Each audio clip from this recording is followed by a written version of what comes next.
ఎందుకని అంటే మిగతా జంతువులకు అసలు ఏ ప్రాణులకి కూడా నేను ఇక్కడికి వచ్చాను, నేనేదో బాగుపడాలి, ఇది మార్చుకోవాలి అనేటువంటి జ్ఞానం వాటికి లేదు.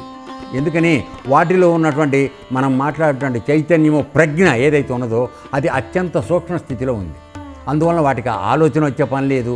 కేవలం అవి పుట్టి జన్మించి అవి తీసుకున్నటువంటి జన్మని నడుపుకోవడం తప్ప ఇంకొక ఆలోచన లేదు.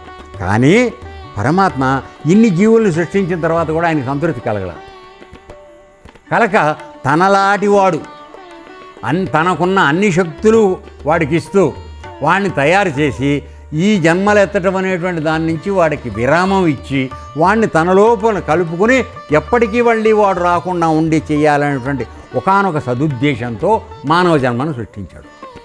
మరి మానవ జన్మ యొక్క ముఖ్యమైన ఉద్దేశం, ప్రధాన ఆశయం పరమాత్మని చేరడం అనే జ్ఞానం ఎంతమందికి తెలుస్తోంది?